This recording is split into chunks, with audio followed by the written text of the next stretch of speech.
श्री कृष्ण कहते हैं कि प्रत्येक व्यक्ति इस भौतिक और शारीरिक रूपी रथ पर आरूढ़ है और बुद्धि इसका सारथी है, मन इसका लगाम है तथा इंद्रियां घोड़े। इस प्रकार मन तथा इंद्रियों की संगति से यह आत्मा सुख या दुख उठाती है। मृत्यु के समय जीव द्वारा विकसित की गई चेतना उसे दूसरे शरीर में ले जाती है। कौन क्या कर रहा है, कैसे कर रहा है और क्यों कर रहा, इन सब बातों से जितना दूर रहोगे उतना ही आप खुश रहोगे। अहंकार, घमंड, क्रोध और निष्ठुरता यह अज्ञान से उत्पन्न हुए आसुरी प्रवृत्ति के लोगों का गुण है। इनका त्याग करना ही मनुष्य को अच्छा इंसान बनाता है। मोह उसका करो जिस पर आपका अधिकार है। जिस पर आपका अधिकार नहीं है उसका मोह नहीं करना चाहिए। मनुष्य को विषय वस्तुओं के बारे में सोचते रहने से उनसे आसक्ति हो जाती है, जिससे उनमें कामना यानी इच्छा पैदा हो जाती है और कामनाओं में विघ्न आने से क्रोध की उत्पत्ति होती है। जितना हो सके खामोश रहना ही अच्छा है, क्योंकि सबसे ज्यादा गुनाह इंसान से उसकी जुबान ही करवाती है। श्री कृष्ण कहते हैं, हे पार्थ मेरे परम भक्त जो हमेशा मेरा स्मरण या एक चित मन से मेरा पूजन करते हैं, मैं व्यक्तिगत रूप से उनके कल्याण का उत्तरदायित्व स्वयं लेता हूँ। जो लोग भक्ति में श्रद्धा नहीं रखते हैं मुझे प्राप्त नहीं कर सकते, अतः वे इस भौतिक जगत में जन्म व मृत्यु के मार्ग पर वापस आते रहते हैं।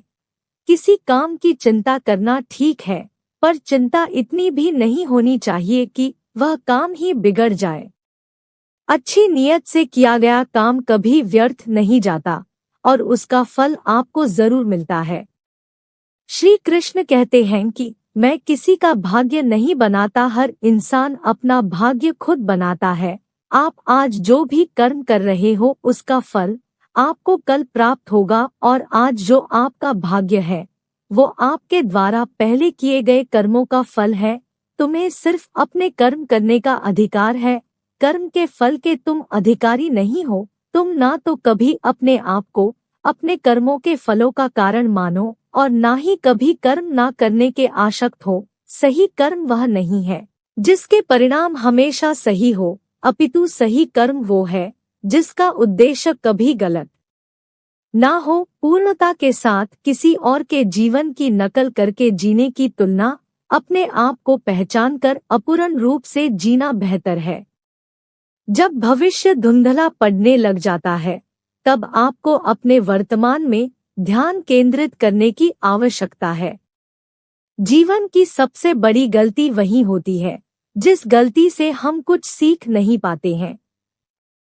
जब हमारा मन कमजोर होता है तो परिस्थितियां समस्या बन जाती है और जब मन स्थिर होता है तो परिस्थितियां चुनौती बन जाती है। जब हमारा मन मजबूत होता है तो परिस्थितियां अवसर बन जाती है। मनुष्य की मानवता उसी वक्त नष्ट हो जाती है जब उसे दूसरों के दुख पर हंसी आने लगती है। श्री कृष्ण कहते हैं कि शरीर में रहने वाले का वध कभी भी नहीं किया जा सकता, अतः तुम्हें किसी भी जीव के लिए शोक करने की आवश्यकता नहीं है। हमें समय यही सिखाता है कि जिंदगी किसी का इंतजार नहीं करती और ना ही किसी के लिए रुक सकती है। मनुष्य को अपने कर्मों के संभावित परिणामों से प्राप्त होने वाले विजय या पराजय, लाभ या हानि, प्रसन्नता या दुख इत्यादि के बारे में सोचकर चिंता से ग्रसित नहीं होना चाहिए। यदि आप अपनी गलतियों से सीखते हैं तो गलतियां सीढ़ियां हैं और नहीं सीखते हैं तो गलतियां सागर है। निर्णय आपको करना है, चढ़ना है या डूबना है। समस्या इतनी भी ताकतवर नहीं होती जितना कि हम उन्हें मान लेते हैं। कभी सुना है, अंधेरे ने सुबह होने नहीं दी। गलतियां ढूंढना गलत नहीं है, बस शुरुआत खुद से होनी चाहिए। यह जरूरी नहीं कि हर बार आपके शब्दों को सही समझा जाए, इसलिए कभी कभी चुप रहना ही ज्यादा बेहतर होगा। जो जितना अधिक शांत होता है वह उतनी ही गहराई से अपनी बुद्धि का प्रयोग कर सकता है। सबसे समझदार और स्थिर बुद्धि वाला व्यक्ति वही है जो सफलता मिलने पर भी अहंकार में नहीं आता और विफल होने पर गम में नहीं डूबता। अगर कोई आपकी ज्यादा प्रशंसा करता हो तो उस व्यक्ति से सावधान रहने की जरूरत है। जिसने मन को जीत लिया उसके लिए मन श्रेष्ठ मित्र है, किंतु जो ऐसा नहीं कर पाया उसके लिए उसका मन सबसे बड़ा शत्रु। नकारात्मक विचारों का आना तय है, परंतु यह आप पर निर्भर करता है कि आप उन्हें कितना महत्व देते हैं। हमेशा याद रखना, बेहतरीन दिनों के लिए बुरे दिनों से लड़ना पड़ता है। जीवन में कुछ भी स्थायी नहीं है, इसलिए स्वयं को अधिक तनावग्रस्त ना करें, क्योंकि परिस्थितियां चाहे कितनी भी खराब क्यों ना हो बदलेंगी जरूर। संसार में परेशानी देने वाले की हस्ती कितनी भी बड़ी क्यों ना हो, पर भगवान की कृपा दृष्टि से बड़ी नहीं हो सकती है। श्री कृष्ण कहते हैं, प्रेरणा का सबसे बड़ा स्रोत आपके अपने विचार है, इसलिए बड़ा सोचे और खुद को जीतने के लिए हमेशा प्रेरित करे। जिसने मन को जीत लिया है उसने पहले ही परमात्मा को प्राप्त कर लिया है, क्योंकि उसने शांति प्राप्त कर ली है। ऐसे मनुष्य के लिए सुख दुख, सर्दी गर्मी और मान सम्मान एक जैसे होते। मुश्किलें हमेशा बेहतरीन लोगों के हिस्से में आती है, क्योंकि वही लोग उन्हें बेहतरीन तरीके से अंजाम देने की ताकत रखते हैं। कोई कुछ भी कहे, बस अपने आप को शांत रखे, क्योंकि सूरज कितना भी तेज क्यों ना हो समुद्र को सुखा नहीं सकता। जहां आपकी कोई कद्र नहीं वहां पर रुकना उचित नहीं, चाहे वो किसी का घर हो या किसी दिल। जब कोई हाथ और साथ दोनों ही छोड़ देता है तब कुदरत कोई न कोई उंगली पकड़ने वाला भेज देता है, और उन्हीं का नाम कान्हा है। जो मन को नियंत्रित नहीं करते हैं उनके लिए मन शत्रु के समान कार्य करता है। श्री कृष्ण कहते हैं, हे पार्थ, ऐसा व्यक्ति जो चाहे बन सकता है यदि विश्वास के साथ इच्छित वस्तुओं पर लगातार चिंतन करें। सिर्फ दुनिया के सामने जीतने वाला ही विजेता नहीं होता, बल्कि किस रिश्तों के सामने कब और कहां पर झुकना है यह जानने वाला भी सबसे बड़ा विजेता होता है। जो लोग बुद्धि को छोड़कर भावनाओं में बह जाते हैं उन्हें हर कोई मूर्ख बना सकता है। जैसे जल में तैरती नौका को तूफान उसे अपने लक्ष्य से दूर ले जाता है, ठीक वैसे ही इंद्रिय सुख मनुष्य को गलत रास्ते की ओर ले जाता है। आपका विश्वास एक पर्वत को भी किसका सकता है, लेकिन आपके मन का संदेह दूसरा पर्वत खड़ा कर सकता है। हमारा खुद पर विश्वास होना बहुत ही जरूरी है, क्योंकि हम अपने रास्ते पर खुद चलते हैं। वक्त कभी भी एक जैसा नहीं रहता है, उन्हें रोना भी पड़ता है। जो बेवजह दूसरों को रुलाते हैं अपनी इच्छा शक्ति के माध्यम से अपने आप को नए आकृति प्रदान करें। कभी भी स्वयं को अपनी आत्मेच्छा से अपमानित ना करें। इच्छा एकमात्र स्वयं का मित्र होती है और इच्छा ही एकमात्र स्वयं का शत्रु भी। श्री कृष्ण कहते हैं, अपने आप को कभी कमजोर नहीं समझना चाहिए। अगर आप गिरते हो तो उठने का प्रयास करो, लड़ो पूरी निष्ठा से, अपना कर्तव्य कर्म निभाओ, बाकी सब कुछ मुझ पर छोड़ दो। हो सकता है हर दिन अच्छा ना हो, लेकिन हर दिन में कुछ अच्छा जरूर होता है। धैर्य रखो, कभी कभी आपको जीवन में सबसे अच्छा पाने के लिए सबसे बुरे दौर से गुजरना पड़ता है। रोना बंद करो और अपनी तकलीफों से खुद लड़ना सीखो, क्योंकि साथ देने वाले भी शमशान से आगे नहीं जाते। समय जब न्याय करता है तब गवाहों की जरूरत नहीं पड़ती। एक उपहार तभी असली और पवित्र है जब वह सही हृदय से किसी सही व्यक्ति को सही समय और सही जगह पर दिया जाए, और जब उपहार देने वाले व्यक्ति के दिल में उस उपहार के बदले कुछ पाने की उम्मीद ना रखता हो। सुंदरता आपके दृष्टिकोण में होती है।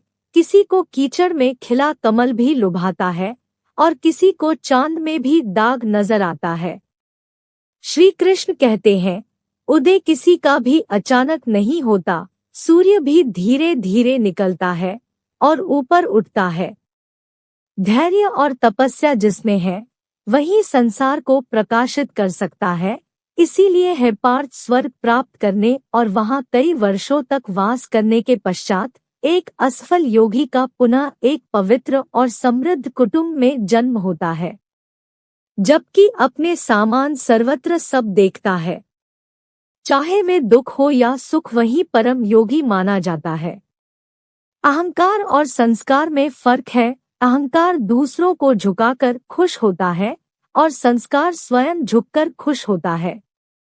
सेवा सबकी करो मगर आशा किसी से मत करो, क्योंकि सेवा का सही मूल्य ईश्वर ही दे सकते हैं। जब सत्य की असत्य से लड़ाई होगी तो सत्य अकेला ही खड़ा होगा और असत्य की फौज लंबी होगी, क्योंकि अस्ते के पीछे मूर्खों का झुंड भी होगा। अकेले रहना तुम्हें यह भी सिखाता है कि वास्तव में तुम्हारे पास स्वयं के अलावा और कुछ भी नहीं है। मनुष्य को जब परिवार के सदस्य अप्रिय लगने लगे और पराये अपने लगने लगे तो समझ लीजिए विनाश का समय आरंभ हो गया है। क्रोध आने पर चिल्लाने के लिए ताकत नहीं चाहिए, मगर क्रोध आने पर चुप रहने के लिए बहुत ताकत चाहिए। जो आपका है वो आपको मिलकर ही रहेगा, फिर चाहे उसे छीनने के लिए पूरी कायनात एक हो जाए। दो प्रकार के व्यक्ति इस संसार में स्वर्ग से भी ऊपर स्थित होते हैं।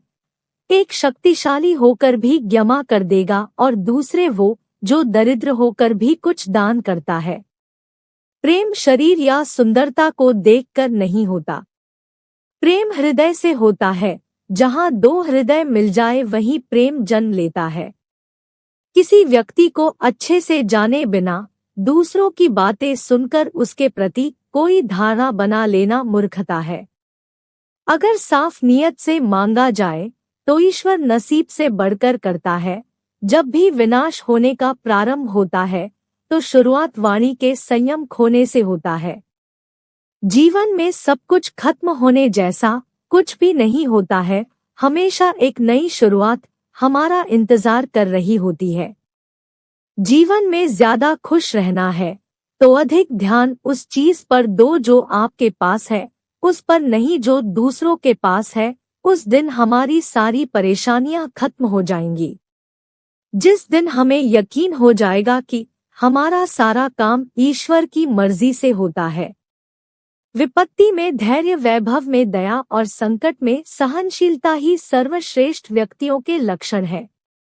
जो व्यक्ति स्पष्ट और सीधी बात करता है उसकी वाणी कठोर जरूर होती, लेकिन वो कभी किसी के साथ छल नहीं करता। जो अच्छा लगे उसे ग्रहण करो और जो बुरा लगे उसका त्याग। फिर चाहे वो विचार हो, कर्म हो या मनुष्य, बुराई बड़ी हो या छोटी हमेशा विनाश का कारण बनती है, क्योंकि नाव में छेद छोटा हो या बड़ा नाव को डुबा ही देता है।